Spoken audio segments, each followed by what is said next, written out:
성도님들 한 주간 평안하셨습니까? 주의 이름으로 환영하고 축복합니다. 이 갈릴리 가나라는 지역에 혼인 잔치가 벌어지고 있습니다. 그런데 다른 복음서에는 나오지 않고 우리가 공감 복음이라 부르는 마태복음, 마가복음, 누가복음에는 이 이야기가 나타나지 않습니다. 유일하게 요한복음서에만 이 가나 혼인 잔치가 소개가 되고 있죠. 무엇 때문인지 이 혼인 잔치에 포도주가 떨어졌습니다. 그리고 이 일로 인해서 예수님이 물로 포도주를 만들어내시는 놀라운 기적을 보여주고 있죠. 불신자들은 이 이야기를 들으면 뭐라고 할까요? 말도 안 되는 소리다 이렇게 얘기하겠죠. 그런데 왜 이런 일이 일어났을까요? 사실은 단지 결혼식에 포도주가 부족한 상황이었습니다.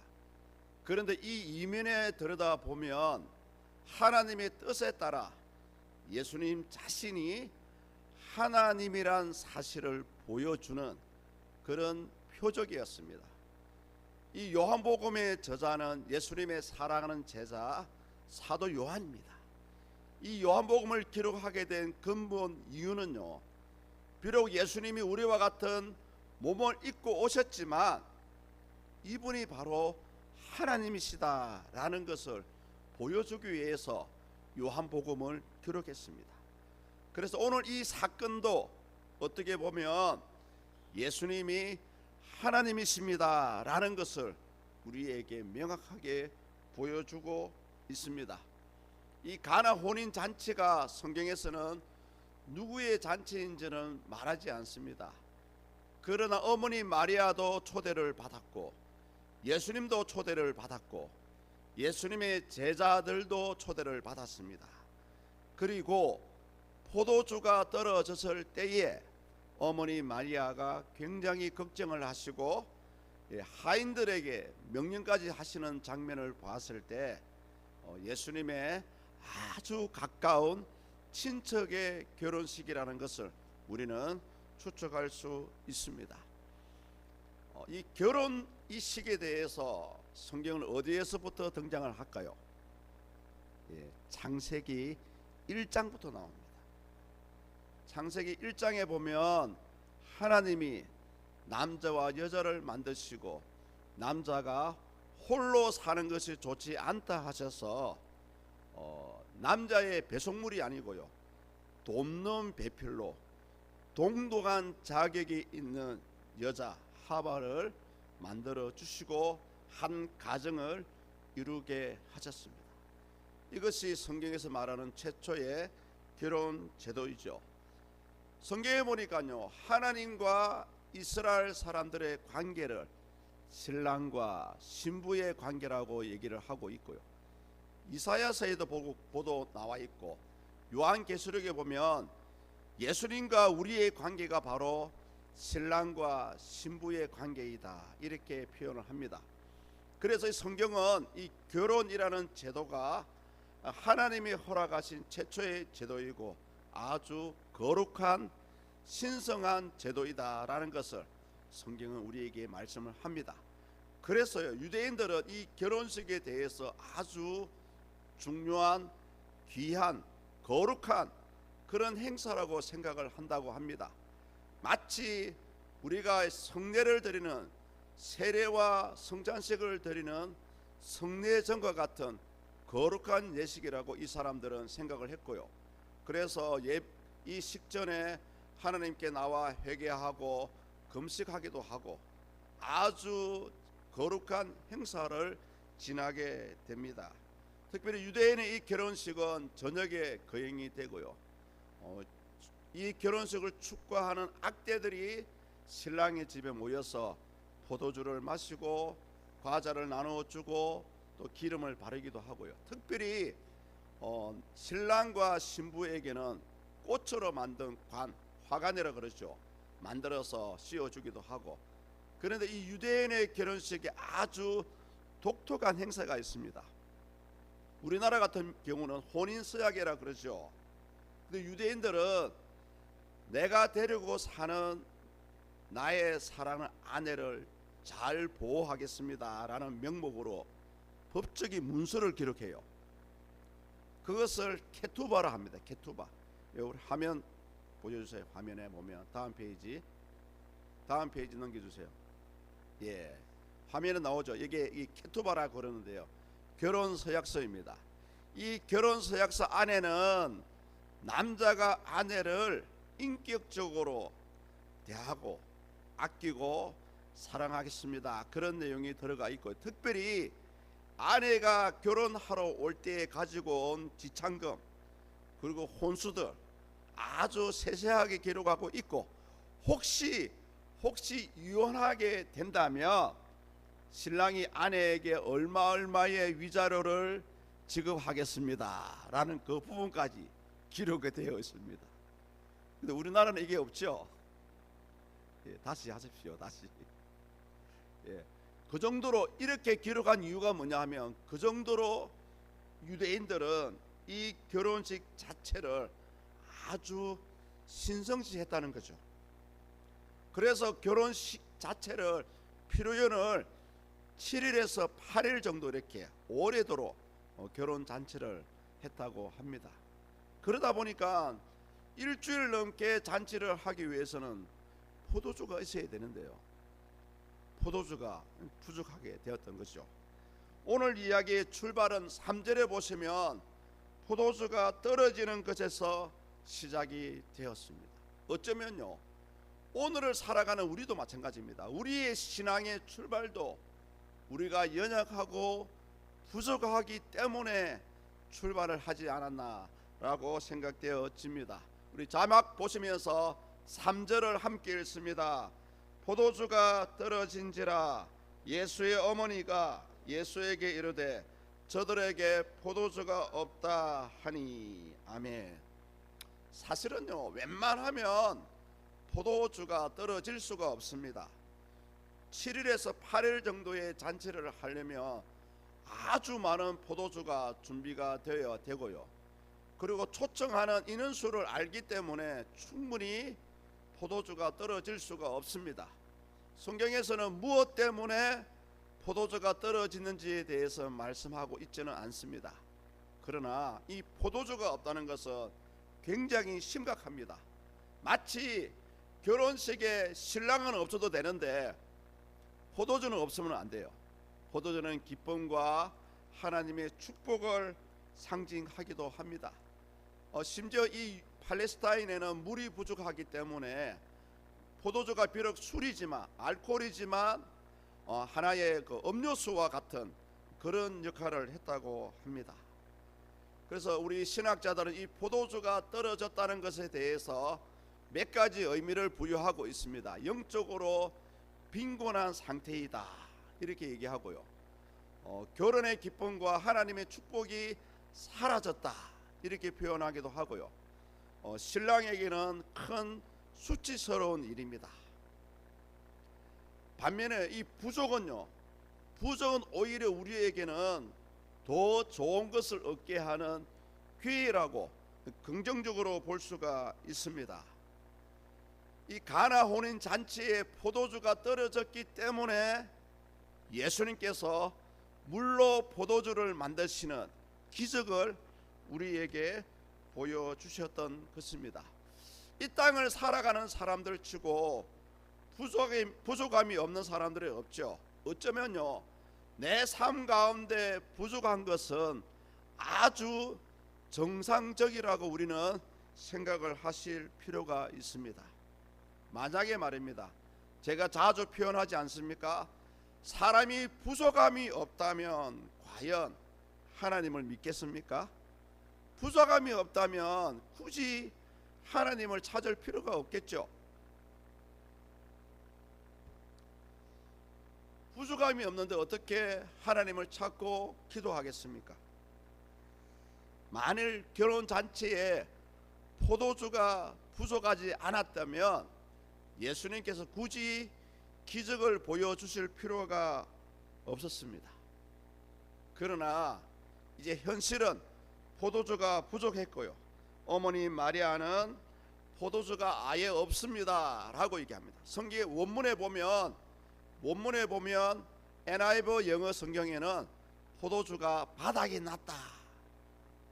사실은 이 결혼 중간에 벌어진 일이기 때문에 도저히 일어날 수 없는 일입니다. 뭐 지금처럼 대형마트가 있어가지고 포도주를 사러 갈 수가 있겠죠. 그러나 이 당시는 포도를 따고 또 숙성시키는 시간이 필요하기 때문에 당장 포도주를 구할 수가 없습니다. 한마디로 불가능의 상태라고 할 수가 있습니다. 그런데 신기한 것은 어머니 마리아가 그 결혼식을 주최하는 혼주나 그 행사를 이끄는 잔치의 책임자에게 얘기하는 것이 아니고 예수님에게 포도주가 떨어졌다 이 얘기를 하는 거예요. 왜 그럴까요? 우리가 두 가지로 추측을 할 수가 있죠. 한 가지는 뭐냐 하면 이 포도주가 떨어졌기 때문에 어떻게 하면 이 어려움을 해결할 수 있을까 하나의 그 지혜를 구하는 질문이라고 할 수가 있습니다. 또 한 가지는요, 순수하게 어머니 마리아의 입장에서 봤을 때 마리아는 예수님을 가지고 탄생하고 출생하는 과정 가운데 하나님의 기적을 체험했습니다. 천사가 왔고요, 성령으로 잉태되었기 때문에 예수님은 다르신 분이다, 일반적인 아이와 다르다는 사실을 알고 있었습니다. 한마디로 예수님께서 기적을 베풀어 주시기를 기대하면서 예수님에게 포도주가 없다라는 말을 했다고 볼 수가 있습니다. 마리아가 이렇게 예수님께 도움을 청하는 것에 대해서 다른 의견을 제시한 요한 칼빈 같은 경우는 단지 분위기 전환을 위해서 그냥 단순히 훈계의 말씀을 기대하는 것이다 이렇게 평가를 하기도 합니다. 그러나 중요한 것은 뭡니까? 어머니 마리아의 이 부탁으로 인해서 예수님이 누구인지, 자신이 누구인지를 정확하게 보여주는 첫 번째 표적의 사건이라고 볼 수가 있습니다. 그런데 이 과정을 보시면 신기합니다. 어머니 마리아가 예수님에게 도움을 구하는데요, 예수님의 반응이 어떻습니까?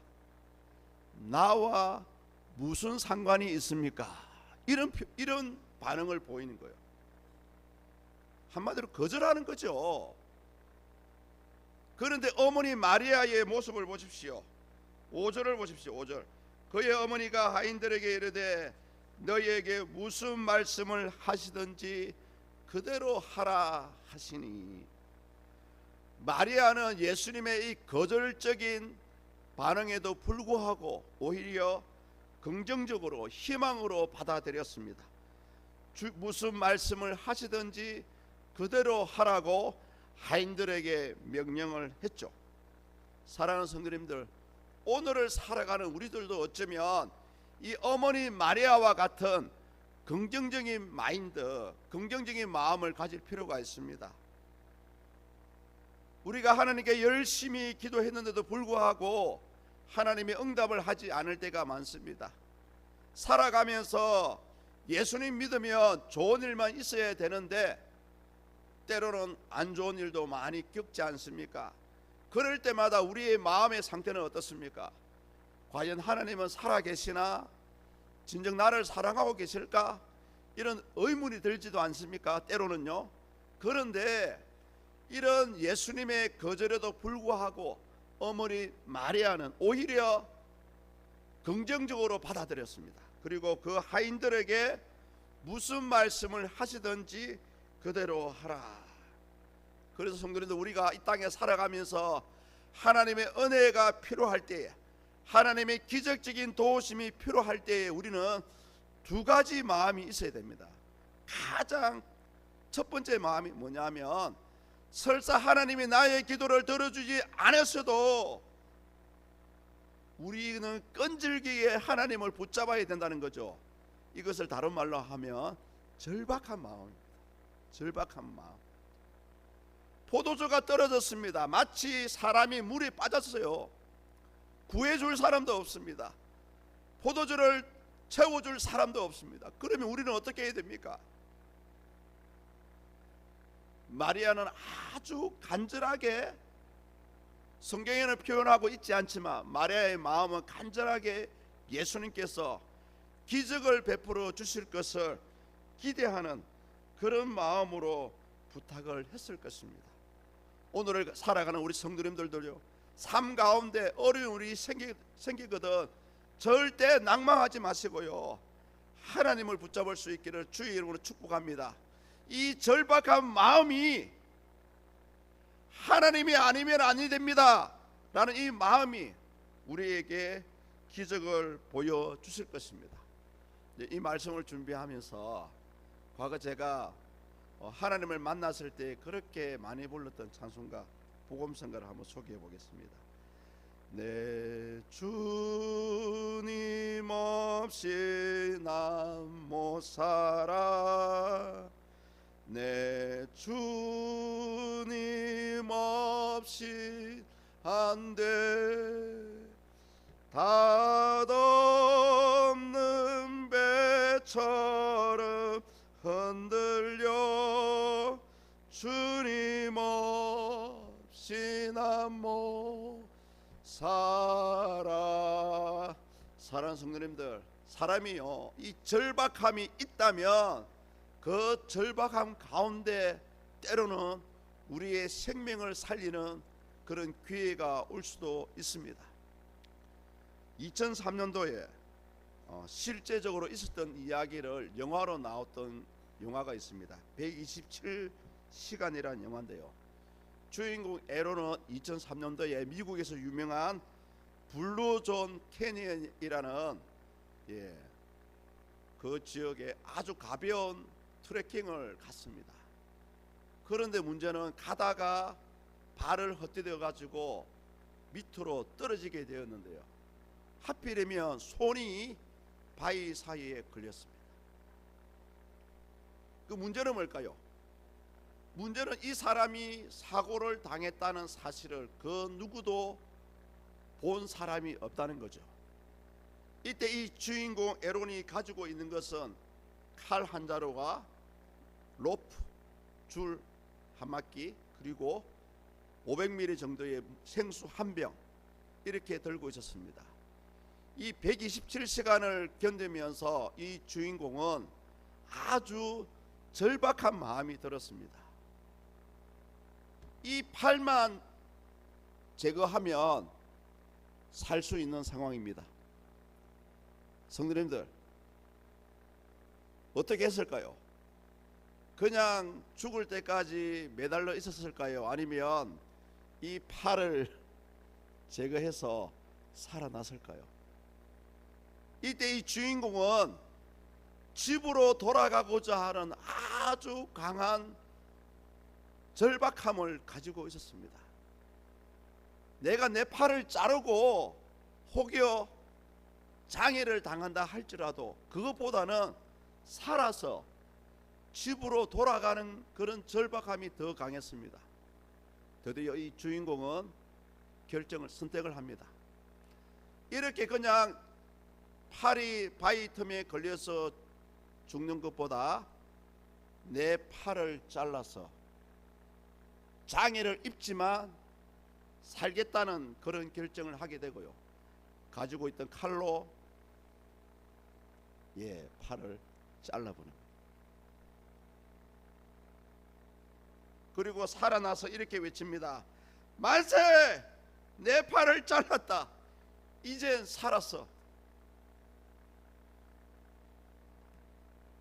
우리가 하나님의 기적을 체험하기 위한 또 하나의 비결은 뭐냐 하면, 이왕 우리는 예수님 믿을 바에는 절대 순종, 100%의 순종이 필요합니다. 마리아는 비록 나와 무슨 상관이 있나이까 라는 예수님의 말 한마디에도 불구하고 예수님을 향한 100%의 신뢰를 보여주고 있습니다. 그 증거로 하인들에게 명령하죠. 예수님께서 무슨 말씀을 하든 간에 너는 그의 말을 들어라. 성경에 보니까요 100%의 순종을 보여준 인물치고 복을 받지 못한 인물이 없더라고요. 아브라함은 모리아 산에서 아들 이삭을 제물로 바침으로 하나님이 주시는 복을 받았습니다. 그리고 이 이야기는 드디어 이제 6절과 8절 사이에 넘어가면 사건의 극적인 전환을 맞이하게 되죠. 우리 6절과 8절을 함께 읽습니다. 거기에 유대인의 정결 예식을 따라 두세 통 드는 돌 항아리 6이 놓였는지라. 예수께서 그들에게 이르시되 항아리에 물을 채우라 하신즉 아기까지 채우니 이제는 떠서 연회장에게 갖다 주라 하시매 갖다 주었더니. 아멘. 보십시오. 저와 여러분들은 이미 이 사건에 대해서 사건의 처음과 중간과 결말을 우리는 알고 있습니다.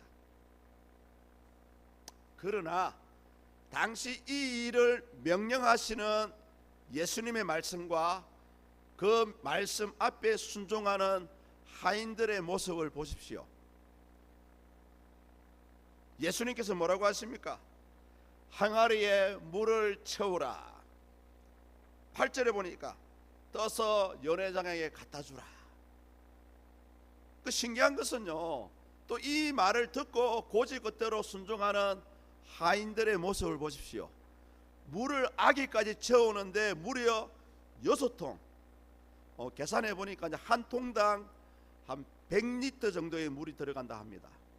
우리가 2리터짜리 우리 물병 총 한 300개 정도를 부으면 무려 한 600리터 정도의 물이 채워지는 거죠. 한 돌 항아리당 100리터의 물이 채워지는 거죠. 결코 작은 양이 아닙니다. 그런데요 하인들은 예수님이 명령하신 대로 아기까지 채웁니다. 꽉꽉 채웁니다. 그리고 갖다 주라 하니까 갖다 주는 것밖에 없어요. 중요한 것은 뭡니까? 하인들의 입장에서 한번 생각해 보십시오. 물을 갖다 줄 때에 속으로 어떤 생각을 하고 있었을까요? 이거 물인데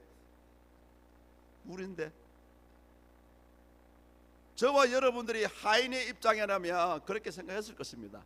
이거 물인데. 그러나 갖다 주라 하니까 갖다 주는 것밖에 없습니다.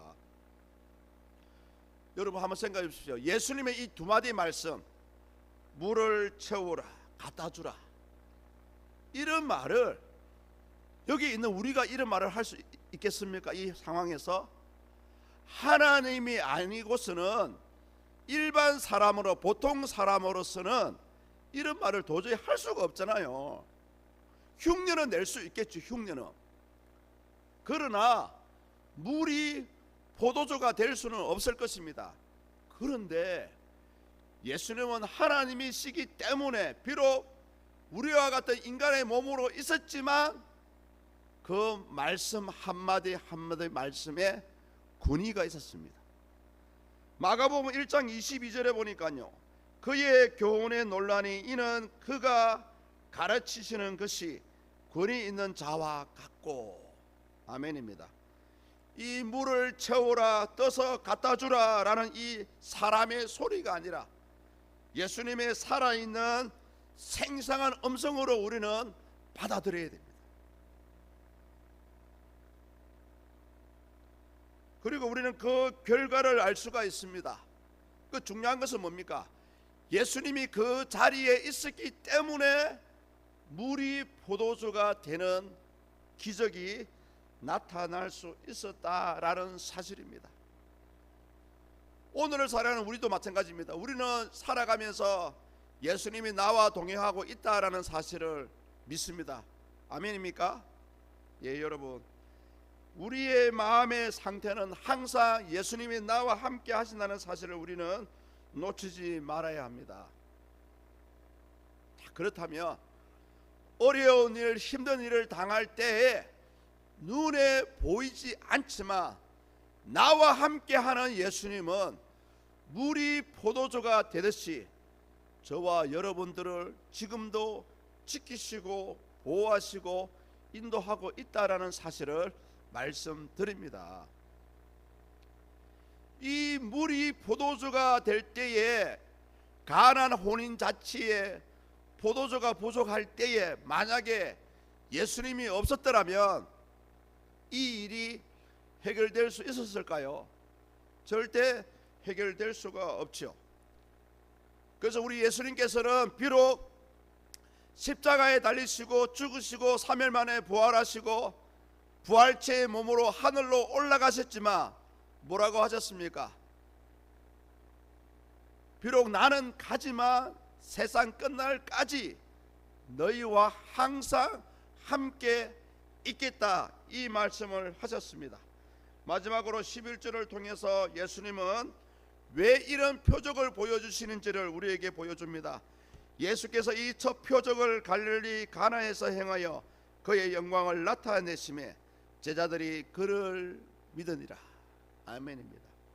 예수님은 당신이 하나님이라는 증거를 보여주시기 위해서 이 가나안 혼인 잔치에 처음에는 마리아의 요청이었지만, 어머니 마리아의 요청이었지만 결국은 하나님의 뜻에 따라 예수님께서 물이 포도주가 되는 기적을 우리에게 보여주고 있습니다.